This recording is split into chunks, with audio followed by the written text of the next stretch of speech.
digali oleh para ulama dari sebuah ibadah yang namanya adalah puasa. Puasa sebagai sebuah ibadah tentu tidak akan bisa terpisah dari akidah. Karena hubungan antara akidah dengan ibadah itu sama dengan hubungan antara jasad dengan ruh. Jasad dengan ruh. Kalau seandainya ada ibadah tapi tanpa akidah, maka sesungguhnya sama dengan jasad yang tidak ada ruh, maka mati dia. Jasad kalau tidak ada ruh, dia tidak bisa bergerak, dia tidak bersemangat, bukan tidak bersemangat, tidak ada memang semangatnya, mati. Kalau ibadah tanpa akidah, itu ibadah yang tanpa ruh, dia tidak akan ada semangat untuk melaksanakannya. Orang-orang yang kalau seandainya melaksanakan sebuah ibadah yang diikutkan dengan akidah, maka dia menikmati ibadahnya. Ibadah akan menjadi nikmat karena di dalamnya ada cinta. Ibadah akan menjadi menyenangkan karena di dalamnya ada ridha. Dan semua itu adalah bagian dari akidah, bagian dari tauhid. Orang-orang dulu fasilitas ibadahnya mungkin tidak seperti sekarang, tapi semangat ibadahnya jauh melebihi. Kita hari ini fasilitas ibadahnya luar biasa. Bahkan kalau tidak ada AC, masjid tidak lawan apa ke situ. Orang dulu tidak ada AC, tidak ada kipi-kipi angin. Tetapi mereka begitu menikmati ibadahnya. Sujud, berlama-lama imam sujud, justru mereka nikmati. Berlama-lama imam membaca ayat, justru mereka menikmatinya. Kenapa demikian? Karena di situ ada tauhid. Di hati mereka ada cinta kepada Allah. Nah, oleh karena itu, membicarakan sebuah ibadah tidak terlepas daripada membicarakannya keterkaitannya dengan tauhid dan dengan akidah. Begitu juga lah dengan ibadah puasa. Sebagai sebuah ibadah tentu akan sangat terkait dengan tauhid, akan sangat terkait dengan akidah. Disinilah pentingnya kita mengetahui makna-makna akidah atau unsur-unsur akidah yang ada di dalam ibadah puasa atau di dalam ayat-ayat puasa. Ini kita tidak akan terfokus pada ayatnya, bisa ayat puasa, bisa hadis-hadis puasa, karena itu semua sesuatu yang memang harus dipahami secara baik. Ada ayat-ayat puasa, ada hadis-hadis yang berkaitan dengan Ramadan, hadis-hadis yang berkaitan dengan puasa juga, yang kesemuanya itu bisa menjadi landasan bahwa sesungguhnya syahrul Ramadan bisa kita namakan dengan syahrut tauhid. Jadi Ramadan itu sendiri, kalau memang kita coba menggali masalah-masalah akidah yang ada di dalamnya, maka tidak salah kalau kita mengatakan bahwa syahrul Ramadan, bulan Ramadan itu adalah syahrut tauhid, bulan tauhid, bulan mengesahkan Allah, bulan di mana kita benar-benar harus jauh dari syirik. Nah, inilah poin-poin yang akan kita coba lihat beberapa menit ke depan insya Allah. Kalau kita mau tahu ayat-ayat puasa, itu ada pada surat Al-Baqarah 183 sampai 187. Dan tidak ada ayat yang lain bicara tentang puasa dalam artian ibadah kecuali hanya itu saja. 183 sampai 187. Tapi ternyata benar-benar balaghatul Quran terlihat di situ, firman Allah yang sangat singkat tapi ternyata padat makna. Kita kalau mau tahu berbagai persoalan dalam ibadah puasa, bacalah penafsiran 5 ayat itu, bacalah bagaimana para ulama menafsirkannya, kita akan menemukan berbagai masalah ada jawabannya di dalam, padahal hanya 5 Hanya 5 ayat. Siapa yang wajib untuk berpuasa? Siapa yang boleh tidak berpuasa? Kalau tidak berpuasa, bagaimana cara menggantinya? Kapan kita memulai puasa? Apa tanda puasa dimulai? Apakah semau kita saja? Tidak. Ada semua di situ. Apa amalan-amalan unggulan yang bisa atau yang harus kita tahu agar kita mengamalkannya? Itu ada pada ayat-ayat tersebut. Nah, salah satu dari kandungannya adalah persoalan akidah, persoalan tauhid. Terlihat nanti masalah tauhid mulai dari awal terlihatnya hilal. Mulai dari awal ketika Rasulullah SAW melihat hilal Ramadan, di situ beliau sudah langsung mengaitkannya dengan tauhid. Apa doa yang dibaca oleh Rasulullah ketika melihat bulan masuk bulan baru? Kan masuk Ramadan itu kan dengan ru'yatul hilal. Faman syahida minkum syahra falyasum. Siapa yang di antara kalian yang sudah melihat syahra, masuknya bulan, berarti sudah melihat anaknya bulan. Masuklah bulan Ramadan dengan terlihatnya bulan tadi itu. Falyasum. Maka hendaklah dia berpuasa. Ketika ada Nabi melihat hilal, atau diberitakan kepada Nabi ada hilal yang terlihat, apa ucapan Nabi ketika itu? Apa doa yang diucapkan oleh Nabi? Langsung Nabi mengaitkan persoalan itu dengan Allah, dan itu adalah isbat rububiyah lillahi subhanahu wa ta'ala, mengisbatkan rububiyah kepada Allah subhanahu wa ta'ala. Apa kata Rasul dalam doanya? Allahumma ahillahu alaina bil amni wal iman wassalamati wal islam Rabbi wa rabbukallah. Itu salah satu dari lafaz doa yang dibaca oleh Nabi. Allahumma ahillahu alaina bil amni wal iman. Ya Allah, jadikanlah bulan ini bagi kami penambah keamanan dan keimanan. Aman dan iman itu rupanya satu akar kata. Kita kalau mau aman berarti dengan iman.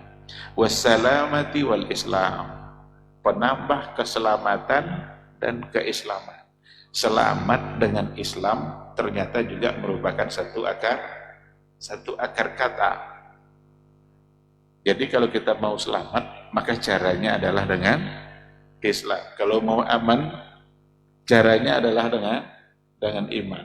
Maka iman dan Islam membuat kita aman dan membuat kita selamat. Apa kata Nabi setelah itu? Rabbi wa rabbukallah. Rabbi wa rabbukallah. Rabb saya dan Rabb kamu adalah Allah. Dalam Sunan Abu Daud ada lafaz yang lain terucap oleh Nabi dalam doanya, amantu billazi khalaqaka. Amantu billazi khalaqaka. Saya beriman dengan Allah yang telah menciptakan kamu. Berarti bulan adalah hamba Allah. Karena yang menciptakan bulan adalah Allah. Karena bulan adalah hamba, maka hamba itu tugasnya kan harus taat kepada Allah. Bagaimana cara bulan mentaati perintah Allah? Adalah dengan terbit, dengan muncul. Itu ketaatan yang namanya karhan. Ketaatan itu terbagi kepada dua, ada tau'an, ada karhan. Tau'an wa karhan. Kalau tau'an itu sukarela, sesuatu yang memang datang dari hati kita. Manusia ketaatannya kepada Allah itu tau'an, sukarela. Maka ada yang taat, ada yang tidak. Ada orang yang rajin beribadah, ada yang malas-malasan. Ada orang beriman, ada yang kufur. Karena Allah berikan ikhtiar. Maka tau'an itu ketaatan yang di situ ada ikhtiar. Tapi kalau karhan itu ketaatan yang tidak ada pilihan. Matahari terbit di pagi hari, terbenam di sore hari. Itu karhan. Dia tidak bisa memilih. Satu hari nanti seterbitnya jam 12 lah. Tidak bisa. Karena memang terbitnya di pagi hari. Andaikan nanti dia tidak lagi di timur, karena terbitnya di timur itu ketaatan secara karhan, terpaksa, memang harus seperti itu. Andaikan nanti tidak di timur, terbit di barat, itu juga atas perintah Allah. Maka dalam hadis dikatakan, lan taquma sa'atu hatta tatlu'a asy-syamsu min maghribiha. Belum akan terjadi hari kiamat kecuali kalau matahari sudah terbit di barat. Ketika matahari terbit di barat, bukan karena kehendak matahari, tapi Allah yang memerintahkan untuk terbit di barat. Itu namanya karhan. Bumi ini kita injak-injak, itulah ketaatan dia. Itu karhan. Andaikan bumi boleh memilih, mungkin dia tidak mau kita injak-injak. Karena itu karhan. Hewan sembelihan di hari raya, itulah ketaatan dia. Kambing disembelih, sapi disembelih, itu ketaatannya kepada Allah. Andaikan boleh memilih, maukah sapi disembelih? Nah, maka ketaatan terbagi kepada dua, tau'an wa karhan. Ini persoalan akidah. Kita itu tau'an, sesuatu yang memang ada ikhtiar, kita bisa memilih. Qad tabayyana ar-rusydu minal ghayy. Sungguh sudah nyata mana yang baik dan mana yang buruk, mana yang hak, mana yang batil. Tinggal lagi kita memilih yang hak atau memilih yang batil. Tapi kalau karhan, enggak. Maka bulan ini adalah ciptaan Allah dan dia terbit untuk mengawali Ramadan. Makanya Nabi mengingatkan kepada siapa yang menciptakan bulan. Rabbi wa rabbukallah. Rabb saya dan Rabb kamu adalah Allah. Sekarang ketika bulan sudah melaksanakan ketaatannya dengan terbit mengawali bulan Ramadan, akankah manusia melakukan ketaatannya dalam Ramadan sebagaimana bulan taat kepada Allah atau tidak? Ya kan? Rabbi wa rabbukallah. Rabb saya, Rabb kamu adalah Allah. Berarti saya dan kamu sama-sama hamba Allah. Sama-sama harus taat. Sekarang bulan sudah taat dengan muncul mengawali Ramadan. Kita akankah mentaati Allah dalam Ramadannya atau tidak? Itu yang pertanyaannya harus kita bawa ke diri kita. Karena Nabi mengingatkan kepada Rabb, inilah rububiyah.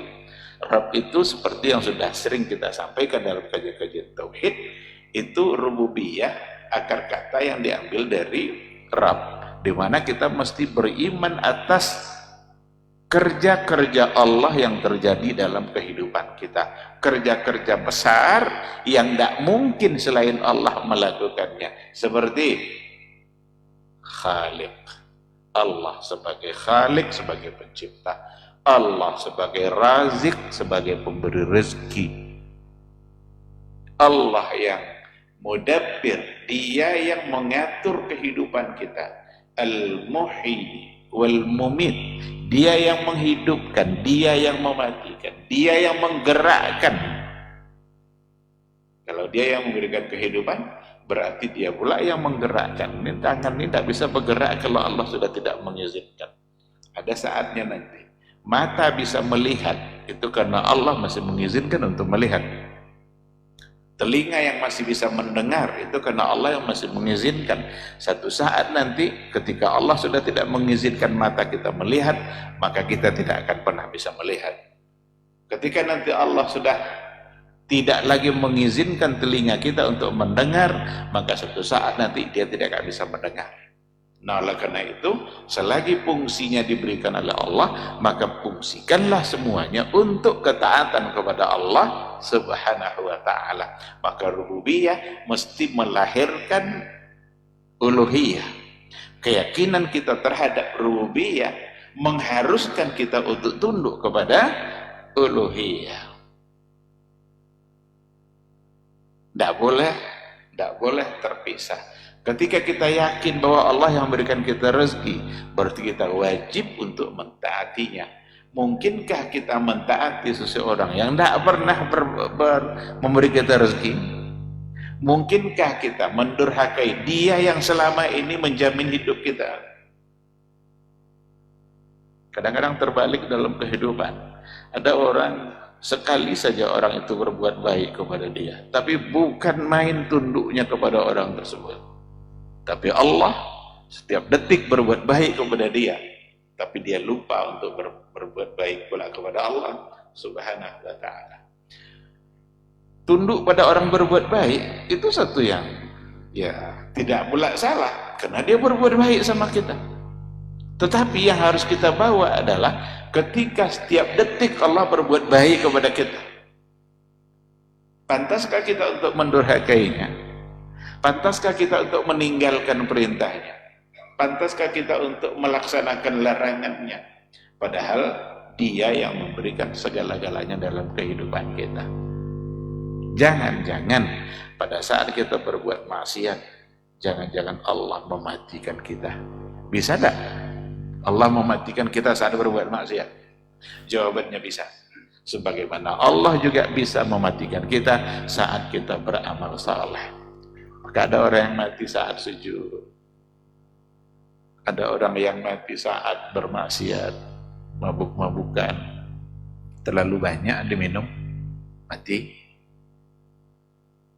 Itu semua adalah atas kehendak Allah Subhanahu wa ta'ala. Oleh karena itu, poin pertama, hubungannya atau persoalan tauhid yang ada dalam ibadah puasa adalah isbat tauhid ar-rububiyah lillah. Dengan datangnya bulan Ramadan, di situ Rasul mengajarkan kita agar kita benar-benar meyakini rububiyah Allah dalam kehidupan kita. Terlihat dari doa Nabi ketika ia melihat bulan, dia tidak cuma berdoa, ya Allah jadikanlah bulan ini sesuatu yang memberikan keamanan, menambah iman, memberikan keselamatan dan menambah semangat keislaman kami. Tapi di akhirnya Nabi mengatakan, Rabbi wa Rabbukallah, Rabb saya dan Rabb kamu adalah Allah. Berarti saya dan kamu sama-sama hamba yang harus taat kepada Sang Pencipta. Ketika bulan sudah menunjukkan ketaatannya dengan terbit, maka kita sebagai hamba harus juga menunjukkan ketaatan kita dengan cara melaksanakan ibadah-ibadah yang ada di dalam bulan Ramadan. Ini yang pertama. Yang kedua, persoalan tauhid yang kedua yang ada dalam masalah ibadah puasa adalah isbat tauhidil uluhiyah. Isbat tauhidil uluhiyah. Dengan Ramadan, datangnya Ramadan, Nabi membimbing kita untuk meyakini dan mengisbat, menetapkan tauhidil uluhiyah, tauhid uluhiyah bagi Allah Subhanahu wa ta'ala. Apa itu uluhiyah? Ifradullahi ta'ala fil ibadah. Ifradullah, mengesahkan Allah dalam ibadah kita. Kalau kita bicara puasa, siyam, berarti ifradullahi fis siyam, mengesahkan Allah dalam ibadah puasa kita. Dan ibadah puasa memang ibadah yang paling terlihat keikhlasan kita di dalam melaksanakannya. Kenapa demikian? Karena ibadah siyam itu amalun khafi, ibadah yang tersembunyi, bainal abdi wa rabbih, antara hamba dengan Rabbnya. Apa makna amal yang tersembunyi? Puasa itu sesuatu yang tidak zahir seperti ibadah yang lain. Kalau umroh zahir, tahu tu udah ugang. babolo yang makan sebelum tuku malam makan apa sabuin dan kepe umroh ha. Kalau puasa ada wak sasawi dan kan puasa sebagai ada kan. Kalau ibadah sholat nampak oleh kita ruku, sujud, salam kanan, salam kiri. Begitu ibadah-ibadah yang lain. Tapi kalau untuk puasa enggak. Oleh karena itu al-ikhlas itu memang sesuatu yang sangat berpengaruh pada ibadah puasa. Dan ikhlas itu ifradullah, mengesahkan Allah.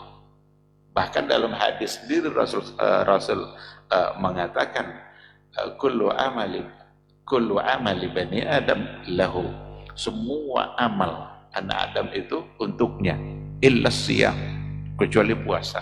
Fa innahu li wa ana ajzi bihi, sesungguhnya puasa itu li, murni untuk saya, wa ana ajzi bihi, sayalah yang bisa menentukan berapa pahala yang akan dia dapatkan.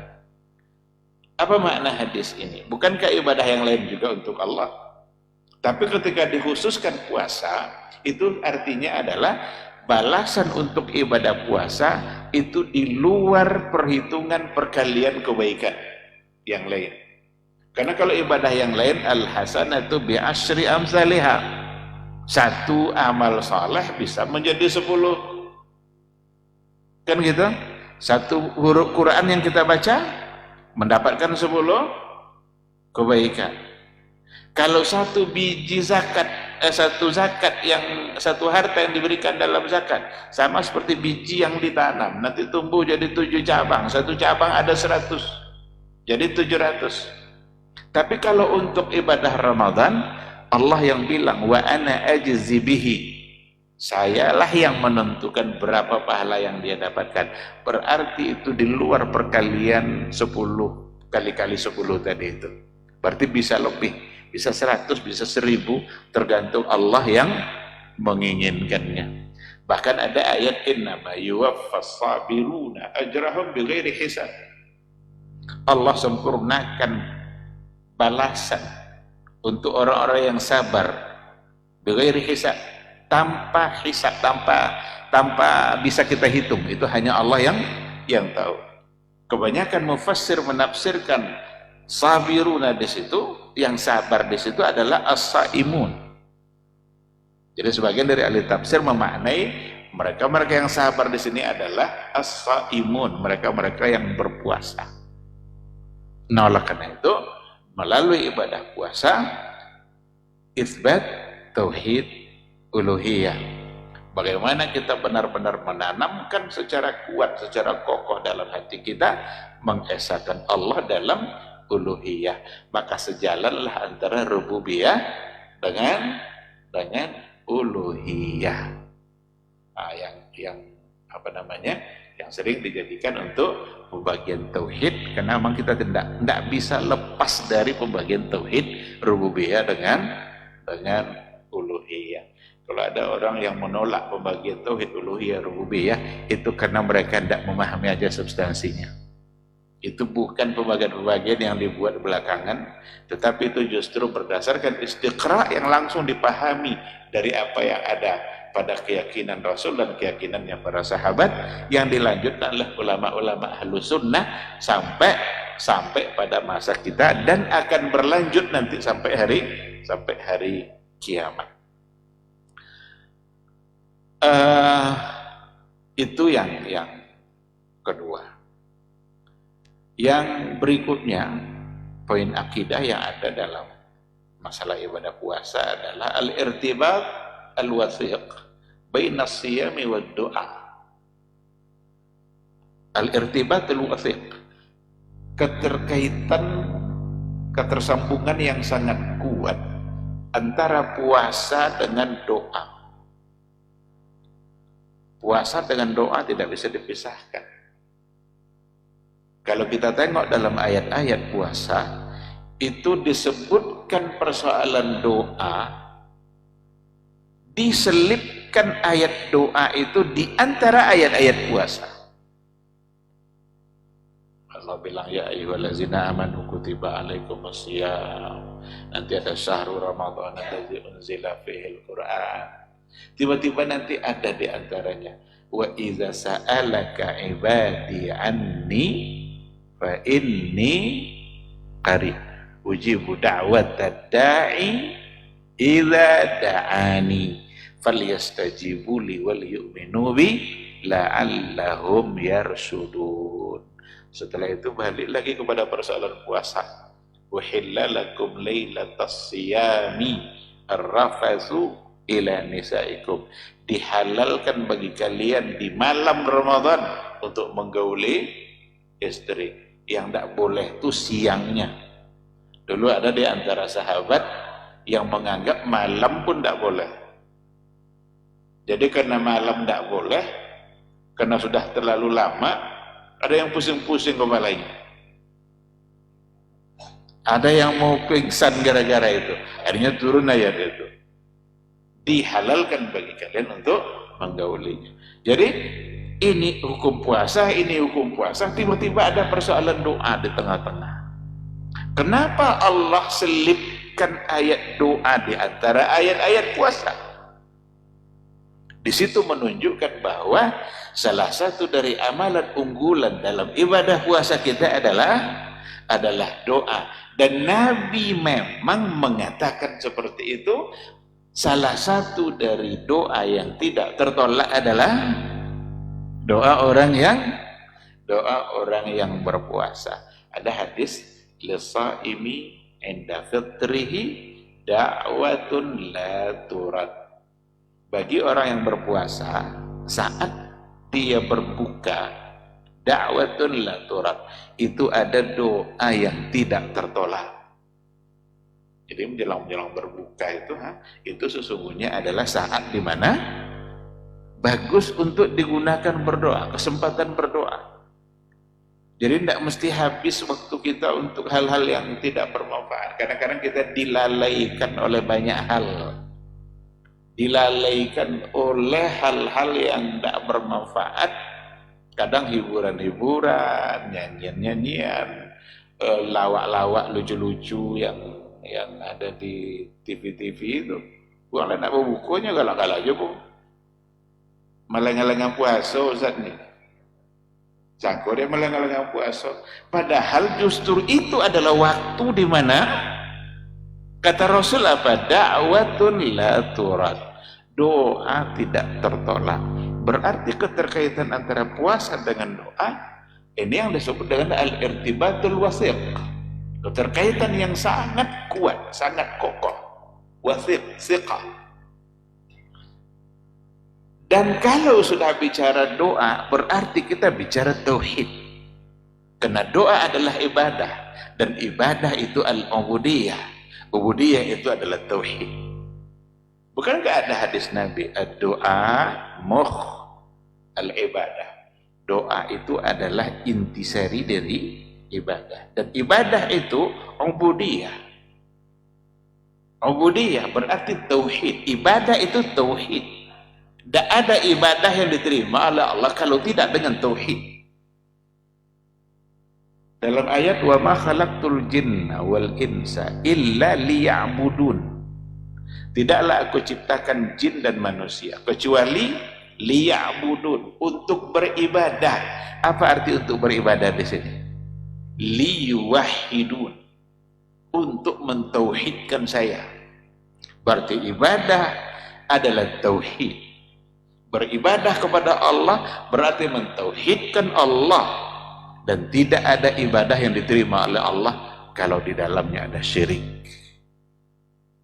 Ibadah akan menjadi tertolak kalau seandainya kita tidak jaga tauhid kita. Dan doa adalah inti dari ibadah. Maka doa hanyalah kepada Allah Subhanahu wa ta'ala. Tidak ada tempat kita meminta selain daripada kepada Allah. Tidak boleh kita menggantungkan harapan kecuali hanya kepada Allah. Tidak boleh kita meminta keselamatan kecuali hanya dari Allah. Karena Dia yang bisa mengabulkan semua permintaan kita. Kalau seandainya kita meminta kepada selain Allah, berarti meminta kepada makhluk. Dan makhluk tempat kita meminta itu sama lemahnya dengan kita, karena kita dan dia sama-sama hamba, sama-sama makhluk. Jadi buat apa meminta ke dia? Buat apa mengagungkan seseorang lebih dari yang seharusnya? Kadang-kadang hanya dengan kesolihan seseorang yang dianggap lebih, lalu dijadikan dia tempat meminta. Tidak, karena dia tetap sebagai seorang hamba. Nah, oleh karena itu, dikarenakan oleh banyaknya hadis-hadis Nabi yang mengaitkan antara puasa dengan doa, maka ini adalah bagian dari poin tauhid. Ini adalah masalah akidah yang ada di dalam ayat-ayat puasa. Wa iza sa'alaka ibadi anni fa inni qarib. Ketika hambaku bertanya kepadamu wahai Muhammad, fa inni qarib, sesungguhnya saya adalah dekat. Al-qurbu ini juga bagian dari tauhid sebenarnya. Isbat sifatil qurbi lillahi ta'ala. Ini bagian dari tauhid. Bagaimana kita mengisbatkan sifat al-qurb? Allah itu dekat. Bagaimana cara memahami Allah itu dekat? Bertentangankah ayat ini dengan Ar-Rahmanu 'alal 'arsy istawa? Allah berada di atas arsy. Di satu sisi dikatakan dekat. Al-qurbu al-ma'iyah, dekat bersama. Jadi kan innallaha ma'al muhsinin, sesungguhnya Allah bersama orang-orang yang muhsinin. Bersama itu dekat enggak? Maka dibagi oleh para ulama al-qurbu itu dibagi kepada dua. Ada al-qurbul khas, ada al-qurbul 'am. Ada dekat secara khusus dalam artian khusus, ma'iyah khassah. Ada ma'iyah ammah, ada kebersamaan tapi secara umum. Sekarang ada ayat, wa huwa ma'akum aina ma kuntum. Dialah Allah yang bersama kamu dimanapun kamu berada. Ma'akum di sini bersama kamu itu adalah ma'iyah ammah, itu kebersamaan yang bersifat umum, dan artinya adalah Allah bersama kita. Itu artinya adalah Allah selalu melihat kita, Allah selalu mendengar kita. Ada enggak tempat di mana Allah tidak melihat kita? Adakah bahasa yang kita ucapkan di mana Allah tidak mendengar? Tidak ada juga.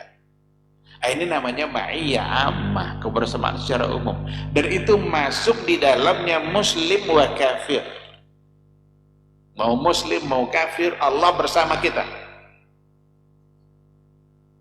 Karena Allah melihat semuanya, Allah mendengarkan semuanya. Tapi kalau ma'iyah khassah, dalam artian khusus, itu artinya bukan sekedar melihat, tetapi Allah memberikan taufiknya, Allah memberikan pertolongannya, Allah memberikan ma'unah. Ketika dikatakan innallaha qaribun minal muhsinin, Allah dekat dengan orang-orang muhsin. Dekat di sini adalah Allah berikan pertolongan-pertolongannya, Allah berikan sesuatu yang kadang-kadang tidak diduga. Maka dalam hidup kita ini ada yang namanya sunnatullah, ada namanya inayatullah. Inayatullah itu hanya untuk orang yang beriman. Orang-orang bertakwa Allah bantu, Allah berikan rezeki dengan cara yang tidak diduga-duga. Dalam keadaan sulit yang dia hadapi, Allah berikan solusi.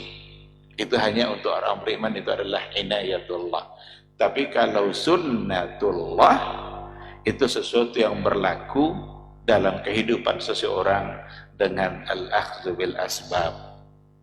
Kalau ada orang berkebun nak lobek buah pupuk ya, Ada orang muslim bakabun adik dan musliman dan pupuk adanya ya. Lobek buah bekak dah. Nah. Tapi ketika ada orang yang non muslim, dia air diberasihan kau pun dibersihkan, dikasih pupuk, lobek buah, sunnatullah. Itu berlaku untuk semua. Tapi kalau inayatullah hanya untuk orang-orang yang beriman, orang-orang bertakwa. Maka kebersamaan itu bersama secara umum, masuk muslim, masuk kafir. Wa huwa ma'akum aina ma kuntum. Itu ma'iyah ammah. Tapi kalau ma'iyah khassah, kebersamaan secara khusus, Allah berikan pertolongannya, ma'unahnya, an-nasar wa tamkin bagi orang-orang yang dekat dengan Allah Subhanahu wa ta'ala. Dan ibadah puasa, ibadah yang membuat kita semakin dekat dengan Allah. Kaya doa yuruh hendak tolok doa minum dah, walaupun awak sendiri. Dekat tak kita dengan Allah? Dekat. Padahal kan tak ada orang kiri kanan, minum jelas dia. Sekenek cucu bos, sekenek kan awak awi nomor. Tapi kita lakukan tak? Tidak. Berarti kita dekat dengan, dan itu untuk orang beriman.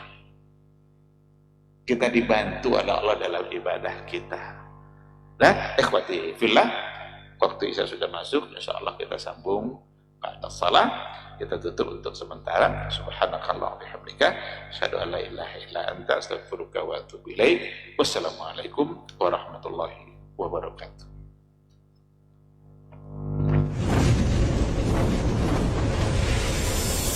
Baba TV Sunnah, belajar agama